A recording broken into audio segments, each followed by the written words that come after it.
Graça e paz, abençoados. Mais uma vez estamos aqui, agora em uma nova posição, agora numa posição horizontal, o vídeo, né? Estamos aqui trazendo a revelação do Pai aos nossos corações. E eu agradeço ao Pai, o nosso Pai Criador, por mais esse dia que nos concedeu, que nos trouxe vida mais uma vez, e ainda na esperança de verem aqueles familiares lá de Petrópolis, lá, né, com o coração descansado, aliviado, por terem encontrado os corpos dos seus familiares, porque a essas alturas, não sendo incrédulo, né, Deus ele faz o impossível, ele age no impossível, mas a esse tempo que já se passou, humanamente falando, nós já não esperamos mais que haja vida diante daqueles que estiverem debaixo, né, da terra. Mas pelo milagre do Todo-Poderoso, o nosso Pai, o nosso Deus Criador, pode acontecer de ter a vida, né? Então nós vamos orando, vamos torcendo, vamos pedindo a Deus e profetizando o bem sobre a vida daquele povo de Petrópolis, que tem sido devastado nas suas vidas, né? Não foi só um avalanche na vida física, mas também na vida emocional, na vida familiar. Então foi um avalanche em quase todos os sentidos da vida deles. E talvez isso afete o lado espiritual, desacreditando em Deus, olhando Deus de uma forma malvada, né? Olhando que Deus é que fez aquele mal. Então, amados, vamos intercedendo. Você que pode ajudar, o canal Luz da Graça convida você. Vai até um posto de ajuda, aonde existe próximo à sua casa. Você ajude com o que você pode, material de limpeza, alimentos, entregue na mão de órgãos, né, de instituições confiáveis, tá? Porque nós sabemos que diante disso, assim como em Petrópolis, muitos estavam saqueando a cidade, usando a maledicência, o mal que veio sobre as pessoas, para poder, de oportunismo, para poder saquear supermercado, saquear loja. E da mesma forma existem instituições aí que não são sérias, existem pessoas se levantando, pedindo ajuda, mas com um propósito malicioso de tomar mão também desses benefícios. Então fiquemos alerta com isso, tá? Entregue na mão de instituição confiável, instituição que é cadastrada, que é registrada, que tem um compromisso sério, tá bom? Nós fazemos esse voto que você participe, que você ajude sim. Vamos ajudar a reestruturar a vida dessas pessoas, a cidade de Petrópolis, que também é parte de nós, né? Aonde muitos de nós vai lá ver os palácios de Dom Pedro, vai ver o palácio, vai no Palácio de Cristal, né? Vai em vários museus, tem lá o Museu de Cera. Então temos várias opções em Petrópolis, né, de você interagir, de você conhecer. Amados, com isso eu peço a Deus, o nosso Pai, mais uma vez, que Ele interceda pelo povo de Petrópolis, que Ele ajude, independente da disposição humana, que o recurso venha dEle, porque Ele é o provedor. Uns confiam em carro, outros confiam no cavalo, mas nós confiamos no Senhor. Então, nós, o canal Luz da Graça, confiamos na provisão divina. Se Ele é capaz de tocar os corações, mover vidas para ajudar. E Ele também é capaz de trazer um sustento de forma sobrenatural, ainda que o homem não reconheça isso. Nós vamos estar aqui falando agora, amados, sobre a nova alma e o novo espírito. É o nosso tema, a nova alma e o novo espírito. Abençoados, nós, o canal Luz da Graça, como sabemos, a alma humana é passado e a alma do homem do passado é que sofreria condenação, pois esta alma procedeu pelo espírito adâmico, que trazia já em si a condenação, levando o espírito à separação de Deus. Então, o que o canal Luz da Graça está ensinando, explicando aqui para você? Que a alma, né? A alma que vinha por Adão, que foi sentenciado o castigo, aonde o espírito estava junto com a alma, o espírito estava junto com a alma, ela sofreria o castigo, quer dizer, a separação do espírito, seria queimado, né, no fogo do inferno, para poder separar. O trigo seria separado pelos anjos e a alma, que é a palha, o joio, seria queimado no fogo do inferno. É essa alma que Ezequiel disse que iria sofrer o castigo. Vamos lá no livro de Ezequiel. Ezequiel.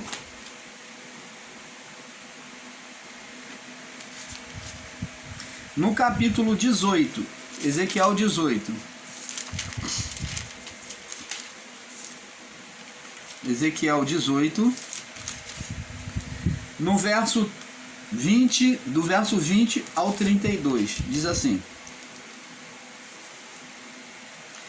Vamos ler somente o verso 20. Diz assim: a alma que pecar, essa morrerá. O filho não levará a iniquidade do pai, e nem o pai levará a iniquidade do filho. A justiça do justo ficará sobre ele, e a impiedade do ímpio cairá sobre ele. Então está dizendo aqui que o juízo de Deus seria contra a alma, mas não a alma, como nós sofremos a punição, né, pelo o lado espiritual, sofremos a punição sobre o pecado de Adão. Nós não, o povo daquela época, né, porque nós já somos outra figura que vamos falar daqui a pouco. Às vezes nós falamos com força de expressão, nós, né, como um ser humano, como um homem, mas não que nós estivéssemos lá diante, debaixo dessa condenação. Nós não viemos debaixo da condenação, viemos debaixo de uma nova alma. Nós vamos estar explicando isso. Em Ezequiel também 18, no verso 4, diz assim, preste atenção. E eis que todas as almas são minhas, como a alma do Pai, assim também a alma do Filho é minha. A alma que pecar, essa morrerá. Aqui o termo alma está falando de alma que fala da vida criada. Então está dizendo que o espírito que deu vida àquelas vidas humanas, todas são de Deus. Então está dizendo aqui como todas as almas são minhas. Deus aqui, ele não está falando diretamente sobre a alma, mas ele está falando da alma como o espírito. Então a alma, eis que todas as almas são minhas, quer dizer, os espíritos são dele. Por quê? Porque a vida pelo espírito, quem criou a vida foi o espírito que nela está. Então ele diz, eis que todas as almas são minhas, tanto do Pai quanto do Filho. A alma que pecar, essa morrerá. Então essa alma iria sofrer a punição do castigo eterno. Veja que a alma dita como de Deus, pois o Espírito estava junto. Veja que a alma é dita como de Deus, pois o Espírito estava junto a ela, como uma. Amados, a sentença de Adão ao seu pecado atingiu a todos, até a cruz de Cristo. Gênesis capítulo 2, no verso 15, vamos lá. Nós já conhecemos, mas vamos abrindo o entendimento, vamos ler. Diz aqui, Gênesis 2,15: E tomou o Senhor Deus o homem, pôs no jardim do Éden, para o lavar e o guardar. E ordenou o Senhor Deus ao homem, dizendo: De toda árvore do jardim comerás livremente, mas da árvore do conhecimento do bem e do mal, dela não comerás, porque no dia que dela comer, certamente morrerás. O homem passou a ter morte no espírito, que também estava ligado à alma. Então, essa morte dita por Deus é a separação de Deus, da comunhão com o Pai Criador. Então, agora, o homem ficou limitado. Ele agora teria que usar recursos para ter o que? Uma comunhão com Deus, porque o seu estado, ao tempo todo, era de condenação. Então, se ele quisesse manter uma comunhão perfeita com Deus, ele teria que fazer rituais, né? Sacrificar animal de purificação para ele, para poder a partir daí ele começar a ter uma comunhão com Deus. Em Romanos 8, agora vem dizer que em Cristo já foi feito diferente. Romanos 8, 1 diz assim, Romanos 8, 1, vamos lá, nós conhecemos, mas vamos ler, Romanos 8, verso 1, vamos ler, diz assim, portanto, agora nenhuma condenação, está dizendo que agora, a partir da cruz de Cristo, da ressurreição, da morte e ressurreição de Cristo, nenhuma condenação há para os que estão em Cristo Jesus, falando no presente para o povo daquela época. Por isso que a palavra está dita estão, não está falando para os que estarão, mas está falando os que estão. Então, portanto, portanto, agora nenhuma condenação há para os que estão. Então, duas vezes falado o ponto presente daquela época. Paulo falando para eles, para os discípulos, né? Os que receberam o evangelho, que não andam segundo a carne, mas segundo o Espírito. Então você está vendo que a libertação da condenação no Espírito já estava sendo retirada no período do primeiro século. Aqueles que recebiam o Evangelho de Cristo. Paulo já descrevia isso, que nenhuma condenação há para os que estão em Cristo Jesus, para eles. E nós que viemos após o juízo, não trazemos nenhuma condenação. Esta palavra de Paulo já não serve para nós, não se encaixa conosco, porque nós não viemos em estado de condenação. Você está entendendo, amado? Então, onde todas as almas, junto com o Espírito, traziam sobre ela a separação de Deus, isto é, a ausência dela que é o Espírito, perdeu o acesso direto ao Criador, tanto em vida, na vida do corpo, como na morte. Então, o homem, tanto na vida do corpo, perdeu um acesso direto a Deus, como a partir da morte, ele não subia direto para Deus. O seu espírito ficava retido ao túmulo, junto à alma. Porque alma e espírito eram uma, como o irmão Paulo falou. Eram duas em uma, eram as duas numa só vida. Então vamos prosseguir. Me perdoe aqui, irmãos. Então, como vimos no início da criação, que a vida do corpo, que é da alma, né, veio à existência pelo fôlego de Deus, pelo sopro, então entrou o Espírito, né? Vamos lá no livro de Gênesis, capítulo 2. O irmão Paulo está dando esse passeio para que vá abrindo o seu entendimento acerca da alma, né?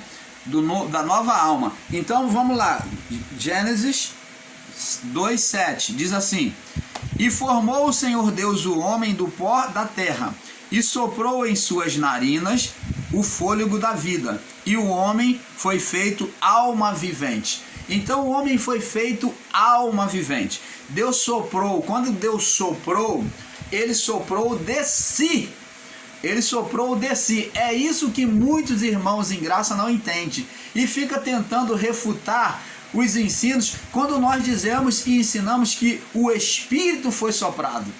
Deus não soprou só fôlego para a vida do corpo. Deus soprou o Espírito, porque junto no sopro de Deus, ali, quem deu vida ao corpo, quem colocou o corpo vivo, aquele barro, quem trouxe vida àquele corpo, foi o Espírito, meu irmão, minha irmã. Não existe vida sem Espírito, até dos insetos, até do animal. A vida é Espírito. É claro que você não vai pensar com ignorância e falar, então, os animais têm o mesmo Espírito que o homem. Em parte sim, porque tudo procede de Deus, mas o espírito do homem é um espírito excelente, foi soprado da boca de Deus, do fôlego de Deus. O espírito do homem é um espírito excelente. O dos animais foi criado no Haja. Foi criado no Haja. E o homem foi formado. O homem foi formado com o fôlego de Deus, pelas mãos de Deus e pelo fôlego de Deus. Você vê que houve uma participação tanto das mãos como de si mesmo. Então há uma diferença do espírito humano para o espírito animal. Primeiro, o corpo do homem foi manipulado pelas mãos de Deus. Significa dizer que Deus formou, como o artesão forma o barro, do barro forma o jarro, né? Forma lá o vaso. Então Deus formou o homem do barro, né? Na manipulação, formação. Deus não gerou, Deus formou.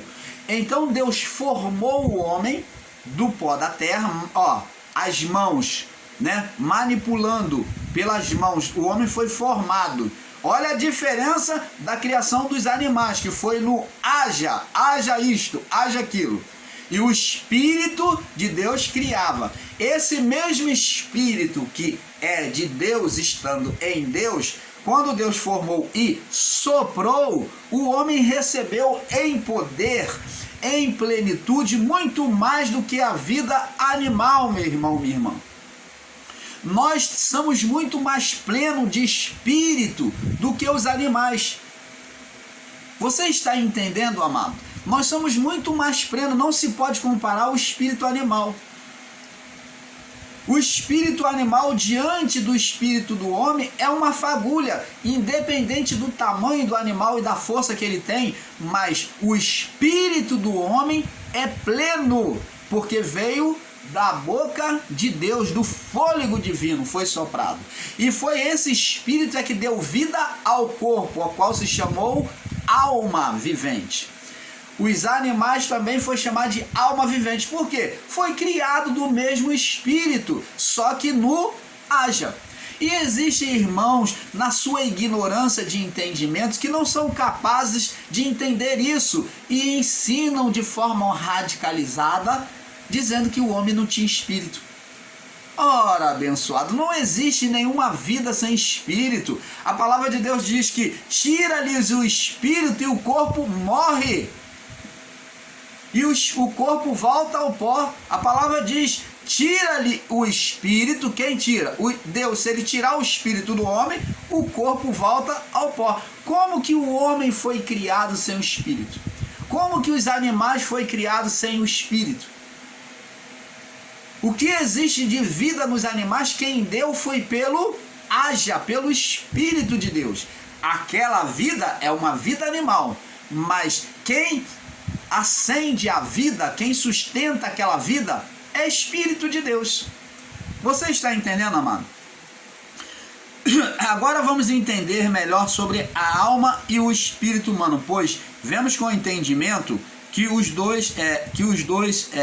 são os dois em um. Vamos lá no livro de Lucas, capítulo 1.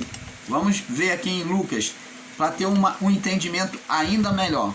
O irmão Paulo está sempre trazendo este assunto, porque ainda assim tem sido complicado até para muitos ensinadores em graça que estão ensinando equivocado.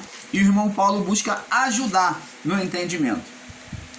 Lucas 1, capítulo 46 ao 53.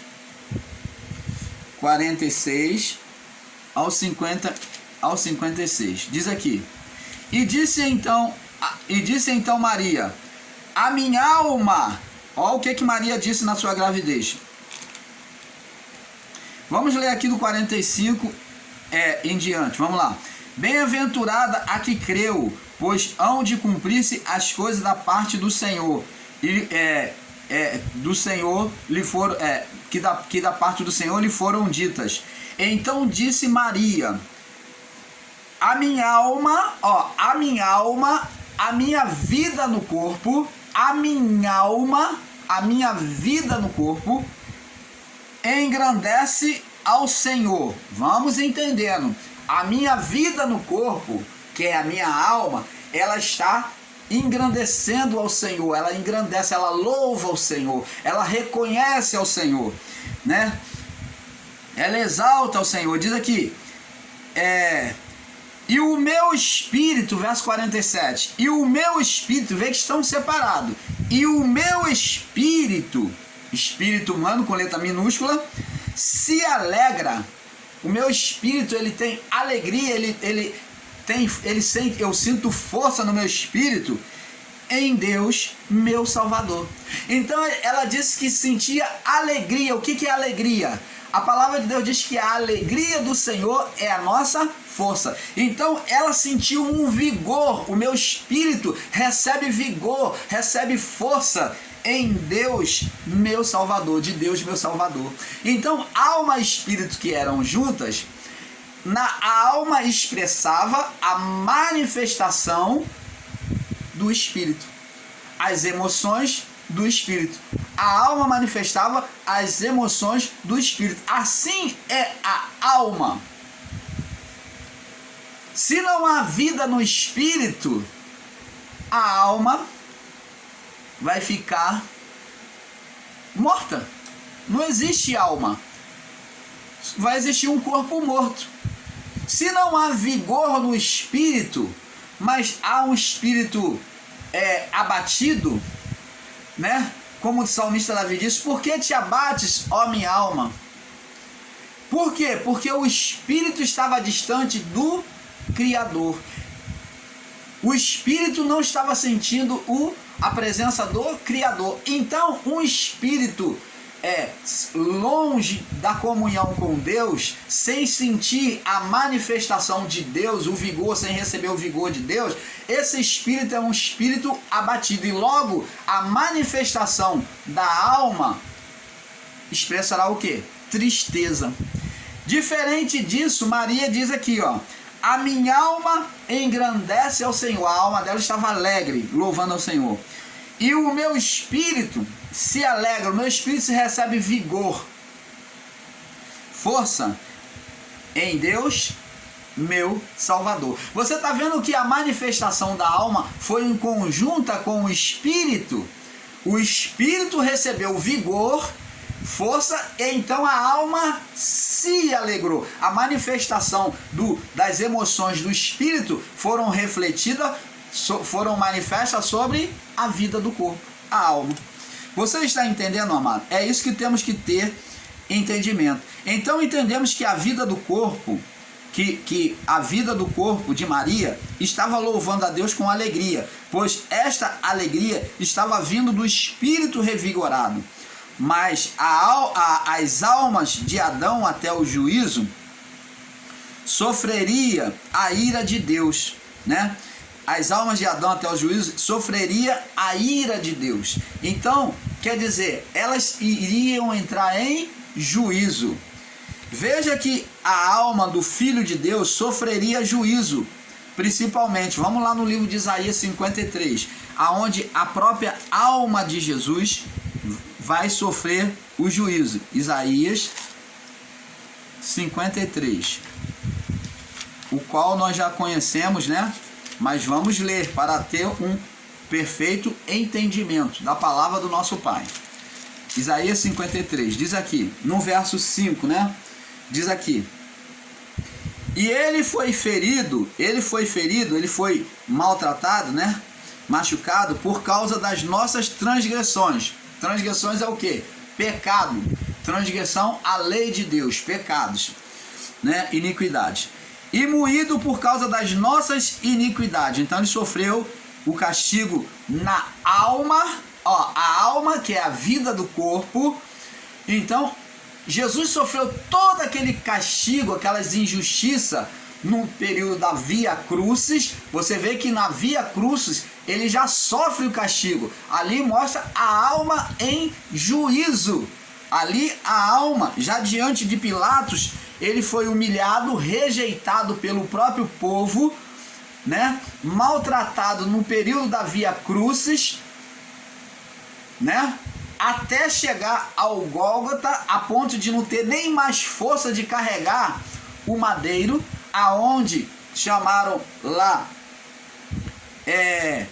chamaram, ele teve ajuda, né? Onde ele teve ajuda para Simão Cirineu carregou a cruz para ele, aonde Simão Cirineu pegou e carregou a outra parte, a outra parte até o Gólgota, né? Com ele ajudando a carregar a cruz. Nós vemos que a via foi chamada de via dolorosa, e foi dolorosa mesmo, porque Jesus, ele não aguentou chegar até o Gólgota com a cruz. Então Simão Cirineu, ele foi ajudar Jesus a carregar a cruz. Ele então carregou até o Gólgota junto com Jesus. Então, amados, foi um sofrimento muito grande, muito grande. Ali o juízo da alma em Cristo já estava acontecendo desde lá do julgamento. E na cruz ele sofre o castigo, o juízo final. Preste atenção. Aí vamos compreender que o juízo de Cristo já estava sendo atuado na vida do corpo. Cristo, quando ele morre, aonde perto da sua morte ele sente os pecados do homem sendo transferido para ele, os pecados da criação sendo transferido para ele, e ele se vê sozinho, ele se sente sozinho, e ele fala: Deus meu, por que me desamparaste? Ali houve a transferência total dos pecados na criação sobre ele. Ele se colocou como maldito, ele foi ferido por nós. Ali mostra que houve uma transferência na sua confissão. Por que estou desamparado, Deus meu? Ele já não chama de pai, porque está em estado de condenação, de pecado humano. Então, o que acontece? A partir dali, amados, nós vamos ver que todo o sofrimento ali, a transferência, o juízo de Deus caiu sobre a vida do corpo. Lembra lá do período de Noé, quando o povo não quis ouvir a voz de Noé? O que aconteceu? Veio o dilúvio, o castigo, o juízo de Deus sobre toda a criação ímpia, que não quis ouvir a voz de Deus. Então só se salvaram 8, como sabemos, só se salvaram 8. Então você vê que houve um juízo sobre a vida do corpo. Esse juízo sobre a vida do corpo, como nos dias de Noé, como do próprio Cristo, do próprio Jesus, é um juízo sobre a vida do corpo e não sobre a alma ainda, para um juízo de inferno. Agora preste atenção. Nós vamos vendo aqui que existia 2 juízos sobre a vida do corpo, aonde as vidas do período de Noé sofreram a inundação do mar, né? Que o mar é representação de juízo, como já estudamos. E agora, em Cristo, também vai sofrer a punição da alma, o juízo como no período noélico, só que com sofrimento na vida do corpo. Nós vimos do juízo sobre Sodoma e Gomorra, fogo, chama, aonde eles morrem queimados e sofrem aquele juízo de Deus, são extintos da criação humana. Jesus também foi extinto da criação humana temporariamente, cumprindo-se os 3 dias anunciados como nos dias de Noé. Como nos dias de Jonas, né? Como nos dias de Jonas, no ventre do peixe. Então preste atenção, amados. Ali Cristo já estava sendo sentenciado ao juízo. Quando ele, no seu estado de pecado, ele, como justiça de Deus, como ira de Deus, como vingança de Deus, ele então cumpriu nele a condenação. Ele foi até as profundezas, como toda a alma iria ao abismo, iria ser lançada no abismo. Jesus foi também ao abismo. Ele foi ao abismo, a sua alma. A alma dele foi ao abismo, porque era destino de toda criação. E ali no abismo, agora não em estado não mais de condenação, porque uma vez que ele chegou ao abismo, a condenação, a sentença foi retirada não somente dele, mas da criação, porque a sentença caindo sobre ele, ele tirou a condenação de todos. Quando ele chega ao abismo, a condenação é cancelada. Então lá ele pôde pregar aos espíritos em prisão, como diz o apóstolo Pedro. Você está entendendo, amado? Então ele pregou aos espíritos em prisão porque a sua alma foi chegada, foi lançada no inferno. Mas as escrituras disse que a sua alma não permaneceria na morte, no abismo, né? Vamos lá no livro de Isaías 53, agora verso 8, diz aqui, ó. Olha o que diz aqui, ó.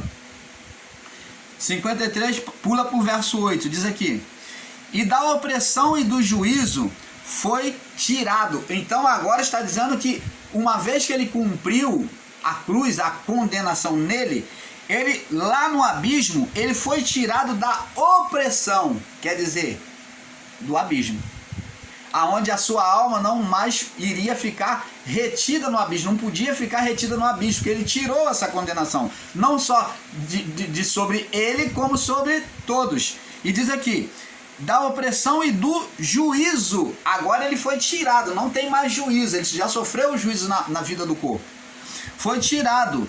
Quem contará o tempo da sua vida? Porquanto foi cortado da terra dos viventes, ele morreu, e pela transgressão do meu povo ele foi atingido. Então você está vendo? Aqui, amado, ele foi tirado lá do abismo, porque já não havia mais condenação sobre ele. O inferno, o abismo, que é dito o inferno, como disse o salmista Davi: não permitirás que a minha alma permaneça no inferno. Por quê? Porque agora o próprio Deus, o Pai, vem retirar, na sua justiça, vem retirar aquele que não tinha condenação para estar lá.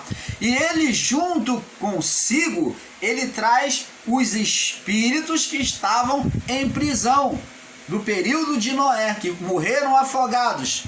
Porque o juízo que ele viveu sobre a vida do corpo dele, e ele pagou, aquelas vidas também já tinha pagado com a sua vida no corpo, já tinham recebido o castigo na sua alma. E agora, assim como Jesus retirou a condenação de todos, Jesus poderia tirar essas vidas do abismo. Você está entendendo, amado? Então, de igualdade, assim como Cristo seria tirado, ele também poderia tirar aqueles que já pagaram a sentença na vida do corpo e ficaram no abismo já sofrendo, esperando esse tempo todo o juízo. Você está entendendo, amado? Então vamos lá, vamos prosseguir. Onde sabemos que o juízo que Jesus sofreu na vida do corpo, o juízo que Jesus sofreu foi na vida do corpo, e não o juízo do fogo eterno. A alma de Jesus não foi queimada, tá? Não foi queimada no fogo eterno. Diz aqui, do fogo eterno, porque uma vez saciada a vingança, né, que é a ira de Deus, sua alma agora é soprada, né, o fôlego de vida soprado agora pelo Espírito, a vida, né, foi soprado pelo Espírito, a vida, traria uma nova alma a ele e a todos nós. Então, agora Cristo tendo cumprido nele a condenação, ele então, sua alma, retirada do estado de condenação, aquela alma adâmica, já havia sido sentenciada, que é a alma da vida do corpo, que veio por meio de Adão em Cristo. Aquela alma recebeu a punição, ele puniu, ele se deixou por ele ser punido na vida do corpo, a alma adâmica. Agora, Cristo, pelo Espírito, Deus o Pai, vem agora vivificar, vem ressuscitar o corpo de Jesus, trazendo uma nova alma, Opa! Então agora com uma nova alma, não aquela alma em estado de condenação adâmica que vinha pela reprodução da vida do corpo, né? Reprodução da carne. Então agora com a alma, uma nova alma, Cristo volta com uma nova alma, mas com o mesmo corpo. O corpo físico ele trouxe de volta para testemunhar a ressurreição. Ele trouxe até as marcas, os sinais. Mas a alma recebeu vida pelo Espírito. Mas essa alma não é mais a mesma alma de Adão. Esta alma, ela agora recebe vida, sendo pelo mesmo corpo, pelo Espírito de Deus, que foi gerado nele, uma nova alma, um novo viver na vida do corpo. E ele viveu essa vida, uma vida perfeita. Foi esta alma que veio de volta. É como se Cristo vivesse duas almas. A alma adâmica, na vida do corpo, que puxava ele para o quê? Por meio dela, o ser espiritual Satanás tentou puxar para condenação. E a alma gerada por ele em obediência, a alma gerada pelo Espírito, que em obediência a Deus viveu aqui, sendo fiel até a morte. Então esta alma agora, pela vida do corpo, é que Cristo vem ressuscitar uma nova vida, uma nova alma. Assim como na sua ressurreição ele ressurge com uma nova alma, ele também traz a nós, a todos aqueles que o recebessem, ele traz a nós, né, uma nova alma, a todos que recebessem do período do primeiro século, tá? Porque não havia juízo ainda. Então, vamos ver agora, ele traria uma nova alma, e ele é a todos nós. Vamos lá, Mateus 27. Mateus 27. Vamos acelerar um pouquinho para não alongar muito o vídeo. Mateus 27. Mateus 27. No verso 46. 27, 46. Diz assim: E perto da hora nona, exclamou Jesus em alta voz, dizendo: Eli, Eli, lama sabachthani, isto é, Deus meu, por que me desamparaste? Por que me desamparaste? Você vê que aqui ele já sofreu a transferência de pecado, né? Então ele clamou: Eli, Eli, lama sabachthani, por que me desamparaste? Você está vendo que agora a alma dele na cruz estava em estado de condenação pela transferência do pecado. Em Marcos também 15, Marcos 15, vamos ver aqui em Marcos 15, no verso 34, fala a mesma coisa, diz assim: E a hora nona, Jesus exclamou em alta voz, dizendo: Eloi, Eloi, lama sabachthani, que quer dizer: Deus meu, por que estou desamparado? Por que me desamparaste? Agora, amados,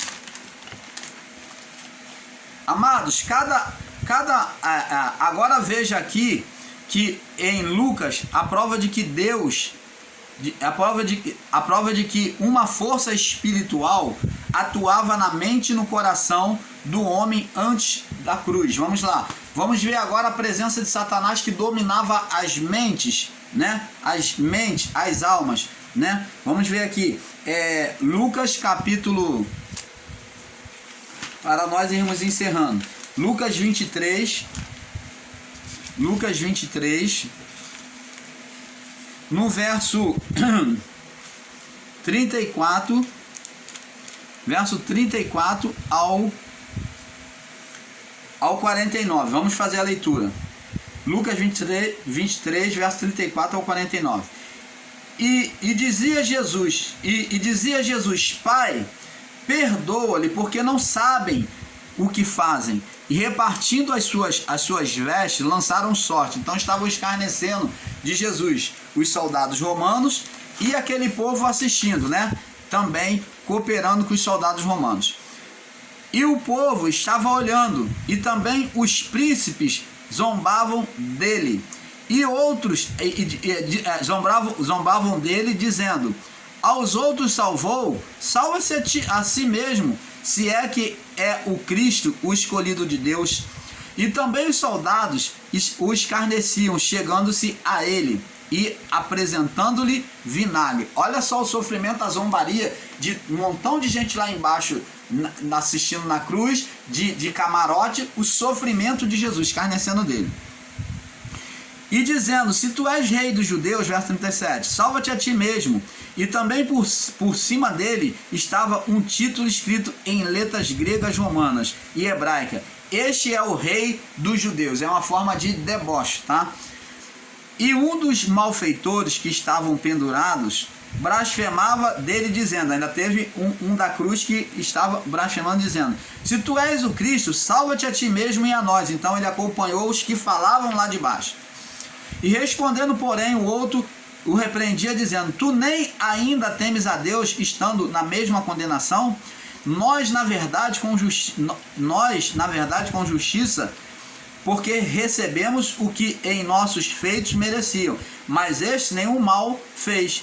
E disse a Jesus: Senhor, lembra-te de mim quando vieres do teu reino. E Jesus lhe disse-lhe Jesus: em verdade te digo que hoje estarás comigo no paraíso. E era quase a hora sexta, e houve trevas. Presta atenção agora, olha o que vai acontecer. Olha o que vai acontecer na mente desses que estavam escarnecendo. Verso 44, e era quase a hora sexta, e houve trevas em toda a terra, até a hora nona, e escureceu-se o sol. Então aqui está mostrando a dominação das trevas sobre o mundo, aonde o governo, o império de Satanás havia dominado. Está mostrando aqui o império das trevas dominante. Agora esse império das trevas se manifestou as trevas de Deus. As trevas de Deus. Nós dizemos que Deus domina tanto a luz quanto as trevas. Então, sobre o reino das trevas, agora Deus permite agora eles presenciarem as trevas sobre ele, que é a manifestação do reino que estava reinando sobre aquele mundo. E agora vem aqui, e rasgou-se no meio o véu do templo. E clamando Jesus em alta voz, disse: Pai, na tua mão entrego o meu espírito. E havendo dito isto, expirou, morreu. O centurião, vendo o que tinha acontecido, deu glória a Deus, dizendo: na verdade, este homem era justo. Agora, presta atenção. Após a morte, agora eles começam a cair em si. O centurião já diz, na verdade, este homem era justo. Mas o centurião estava ali também escarnecendo de Jesus, né, diante da sua morte. Só que após a morte é que veio esse resultado. E toda a multidão que escarnecia, que se ajuntara a este espetáculo, que estava escarnecendo para assistir esse espetáculo, vendo o que havia acontecido, que Jesus morreu, voltavam batendo nos peitos, arrependido, com remorso. Lembra de Judas Iscariote que se enforcou? E todos os seus conhecidos e mulheres que juntamente haviam seguido desde a Galiléia estavam de longe. Então os cristãos, aqueles seguidores de Jesus, estavam de longe. E aquele povo que estava contra Jesus, escarnecendo dele, é que estava próximo à cruz. Esses que estavam próximos à cruz, que escarneciam de Jesus, voltaram com remorsos após a morte. Por quê, amados irmãos? Porque o estado de condenação na mente deles agora, a dominação da mente do homem, aquele estado de condenação foi retirado do homem. Então agora o homem já podia enxergar na sua mente a verdade. Então eles, quando saiu daquele estado de condenação na mente, de dominação na mente, foi retirado, que Satanás ali agora já estava sendo desentronizado, começava a ser desentronizado. Então preste atenção, agora na mente deles, eles após a morte tiveram remorso, batendo no peito, falando: nós não deveríamos ter feito isso, nós maltratamos e matamos um justo. Olha só, irmãos, o que era a dominação de Satanás, como o ser espiritual dominava a mente das pessoas. Você está entendendo? Então nós vamos prosseguir no próximo vídeo, só para terminarmos, porque é um pouco aqui, um pouco ali, o vídeo está longo, tá? Vamos para a segunda parte. Paz.